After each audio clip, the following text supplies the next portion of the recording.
အရန်လာတဲ့ကြားညက်ကလစ်ကလေးကိုလို့ပြပေးတော့မှဖြစ်ပါတယ်ရှင်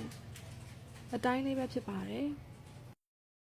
ဖဲပြားလေးကို3တုံလှလှလေးတွန်းပါမယ်ရှင်တွန်းပြီးွားရင်မမေကတော့လှအောင်လို့လက်ကလေးနဲ့ပြန်ပြီးတော့ထိန်းပါတယ်ရှင်ပြီးလို့ရှိရင်အဆီကျိုးလေးနဲ့တုပ်ပါမယ်နော်အဆီနဲ့တုပ်တဲ့နေရာမှာတင်းတင်းလေးတုပ်ဖို့ကအရေးကြီးဆုံးချက်ပါရှင်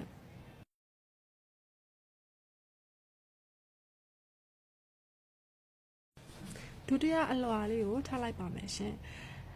အချီလေးနဲ့တင်းတင်းလေးပဲထပ်တုပ်ပါနော်အချီမတင်းဖဲပြားလေးကပြုတ်ထွက်တတ်ပါတယ်ပထမအလွှာလေးလည်းခောက်ပြီးပြီဆိုတော့ဒုတိယအလွှာလေးကိုမင်းတို့တွတ်လေးခောက်လိုက်ကြမယ်ရှင်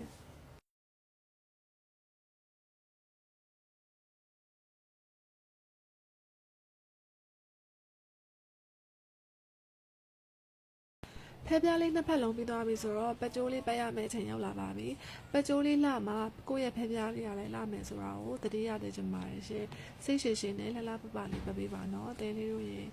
မမေကတော့လေးတိုက်တဲ့နေရာမှာလုံနေတဲ့အတွက်ဗရင်မောက်ရှိမှာလုံနေတဲ့အတွက်ဖျောင်းနိုင်ပြီလေးကတော့အနေငယ်လုံနေပါတယ်ရှင်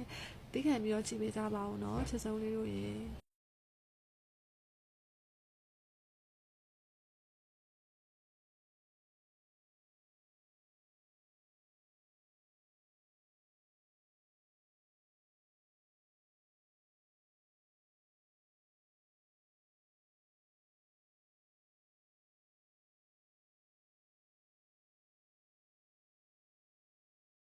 ပကြိုးနှစ်ဖက်လုံးမိသက်ပြီးပြီဆိုတော့ဖဲပြားနဲ့ကြားညက်ကလေးအလွတ်ကလေးနဲ့တွဲပါမယ်ရှင်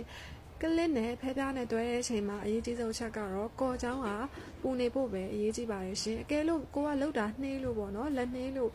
ကော်လေးကအေးသွားမယ်ဆိုရင်ဖဲပြားနဲ့ကလစ်နဲ့ကလုံးဝကတ်မှာမဟုတ်ပါဘူးเนาะခဏလေးနဲ့ကွာသွားမှာဖြစ်ပါတယ်ရှင်သုံးဖဲဆိုရင်လည်းလက်ထဲရောက်တာနဲ့ကွာသွားတာမျိုးပြုတ်ထွက်တာမျိုးဖြစ်တတ်ပါတယ်ရှင်အဲ့တော့ကော်လေးကိုတေချာပူပူလေးလုပ်ပြီးတော့လက်တွတ်တွတ်လေးနဲ့ကတ်ဖို့ကအရေးကြီးဆုံးအချက်ပဲဖြစ်ပါတယ်ရှင်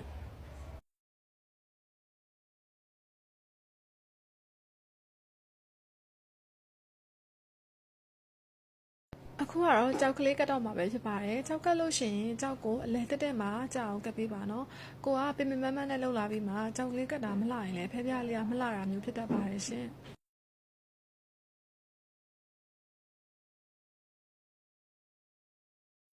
အရန်လှတဲ့ကြားညက်ကလေးလေးရပါပြီရှင်